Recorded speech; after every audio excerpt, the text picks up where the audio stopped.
On January 17th, 2020, I woke up to my phone flooded with missed calls, text messages, and more social media notifications than I could count. I was planning on sleeping in before my first period class of the day, but I was surprised to receive news that I was featured on Good Morning America. The news of my acceptance and participation on UCLA's dance team as the first male member in history brought so much appreciated celebration on a personal and shockingly national level, although there were notes of hatred and disapproval. In abomination, I'm never going to let my son go to UCLA now. With so many conflicting comments about my place on the dance team, I questioned where I stand with dance, something I considered to be my passion. The overwhelming amount of love and support I received outweighed these criticisms I was facing. A pivotal moment for me was standing on the sidelines and a young boy of color approaching me simply smiling. This experience really hit home for me as younger audiences, particularly male dancers of color, began approaching me, contacting me, and telling me they felt seen. This reminded me why I started dancing in the first place and why I wanted to pursue dance seriously. Looking back at my experience as a young dancer, I was provided a safe space to express myself. And as attention grew from being featured on Good Morning America, challenging gender norms within UCLA's dance team spoke to the larger issue of combating social expectations. Presenting and identifying as a male comes with assumptions that I will act considerably masculine or stereotypically manly. Without considering social expectations, I just felt as though I was following my aspirations in a field that I simply enjoyed in. I remember attending my first prep class with UCLA dance team head coach Tiffany McNiff. The love and praise I received from fellow dancers made me feel this sense of belonging. I was met with disbelief as I started to hear others' opinions about me auditioning. People said it'd be very unlikely that I could actually make the team given my background, being a lanky, Black and Asian male. People also said they never considered me to actually be a cheerleader. And let me tell you, I actually never saw myself to be one either, but when I danced the choreography, as cheesy as it will sound, it felt right.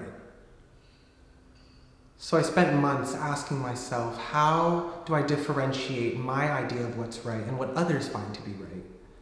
I had this passion for dance that left me with so much physical and emotional satisfaction. And on the opposite side of things, I recognized that there were people out there that found my dancing to be repulsive and a disgrace. And from a young age, I've always understood that there will be people out there with differing opinions from my own. So in this instance, I continuously ask myself, how do I validate auditioning for a team that may not even want me? How do I validate dancing in front of an audience that may have zero desire to see me? Amidst second-guessing my worth and simply auditioning, I brought my focus back to my passions. I spent hours day after day practicing and refining my dance technique. I told myself if I couldn't control how receptive the judging panel could be to a male being on the team, the least I could do is show up, ready to perform any task asked of me. As long as I walked in there with my head held high and with my best foot forward, accepted or denied, the training, the work ethic, and the joy I received along the way would not simply be lost. Making it onto the team was a major hurdle I'm privileged to have accomplished. The next obstacle at play was engaging with the audience.